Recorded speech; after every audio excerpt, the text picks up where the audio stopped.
Joining us tonight for more insight into the Edo Assembly crisis is Mr. G.T. Ogunye, a legal practitioner. It's a pleasure to have you with us. It's my pleasure. Thanks for inviting me. What a day it's been in Edo State. From the drama at the Assembly complex to the purported impeachment of the Speaker and Deputy Speaker. What do you make of the happenings today? Well, what happened today in Edo State is very sad and disgraceful. It is an act in totality that portrays the democratic process in bad lights. And that shouldn't be happening. Not in 1999, not in 2020. So it's so shameful and disgraceful. And that ought not to have happened. Now, the impeachment of the Speaker was done, previously we heard it was at a private location. Later we heard it was at a particular estate. What are the legal implications of this? Well, right from day one, we've had comedy of errors. It shouldn't have happened in this country that a governor of any state, by his own will and caprices, will prevent the total number of a 24-member House of Assembly from convening to freely elect their leadership. That's what happened. And that set the tone for all the comedies of errors that we've seen in Edo State since then. At a point... Are you referring to the previous administration now? No, this particular administration. At a point, I'm talking about the inauguration of the House. Yes. That took place, allegedly, in the State House in Edo State, not in the legislative chambers, in the night. That's the foundation of this ugliness that we're witnessing today. It shouldn't have occurred in any case. And so we then had a situation whereby for over a year now, 14 members of the House, 15 members of the House couldn't sit with their colleagues. That shouldn't have happened. And so once that tone was set, we then started having all sorts of things. The National Assembly wanted to intervene at the stage. They were encumbered by a court and political desperados who were saying that they were, improving on the rule of law, but it was patent that they were only improving on the rule of desperation. So we had those things happen before today. And so what we've seen today, therefore, is that we had a faction of 15, 16, 17 members meeting not in the House where they should meet, and where the Supreme Court has said in the case of Inokoju and Adeleke, involving Senator Ladoja, where legislators met in the Rovans Hotel at Ring Road in Ibadan to purportedly impeach the governor, that they should meet in the House. So they are not meeting in the House, and they could claim that they were forced to hibernate somewhere to go and meet, and then they claimed that they had impeached the Speaker. But the Speaker they claimed they had impeached was also elected by 6 or 7, 8 members, which is an oddity. And so my view in totality is that this shouldn't be happening. Is there any legal consequence of that?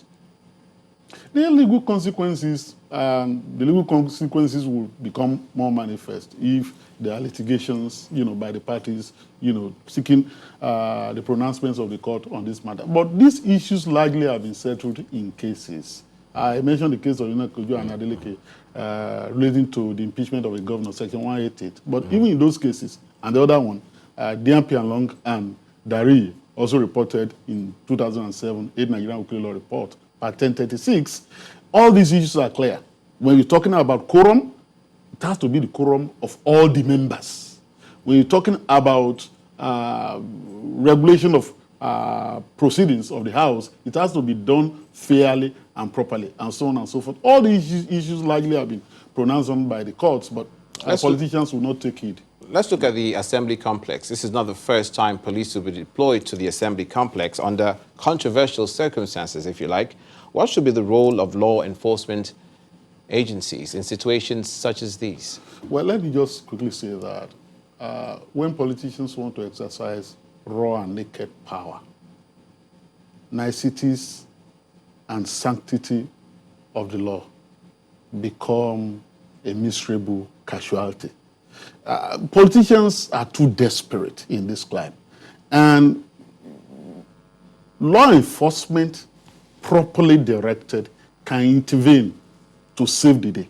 For example, when the House was prevented from meeting, the law enforcement agency could provide security to ensure that all the members of the House meet. In 1962, we had a situation like that in Ibadan before the declaration of a state of emergency, when policemen, were deployed on the precincts without entering the chambers. That could have been done today.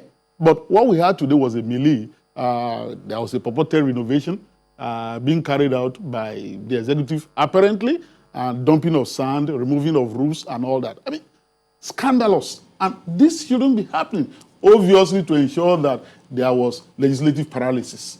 That shouldn't be happening. No executive branch of government should be powerful enough to pocket a legislature or disrupt legislative proceedings, because the principle of check and balances, oversights, and all that, and representation of the electorate, all these will be thrown to the dogs. And this ought not to happen in a democracy. For me, what is going on in Edo State is sad. It shouldn't be happening.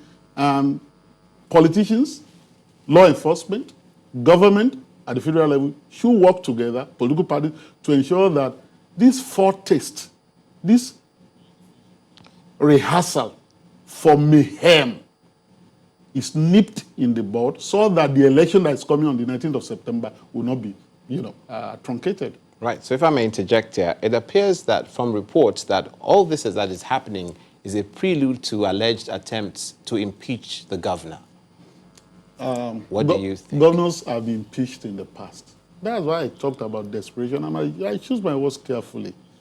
Even at the risk of being impeached, no governor should be too powerful to interfere in proceedings of the House and subvert the House for fear of impeachment. But Abe Musa was impeached in this country. So what happened in Kaduna thereafter? So those who impeached him, where are they now? Did that save the Second Republic from collapsing in December 1983?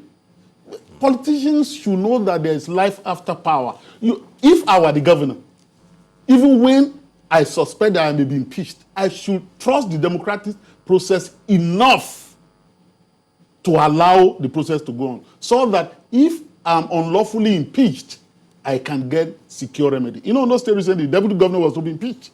What happened? The judge in the state said, no, you can't do it because you don't follow the due process of law. Ladoja was impeached. What happened? The Supreme Court intervened and saved the day. We must trust the democratic process enough, particularly politicians who are the immediate beneficiary of this process, by occupying positions, spending money and all that, and presiding over our country. They must trust the process enough to allow it to function and work. Thank you so much for your opinions and your time on the News at 10 tonight on this issue. Yeah.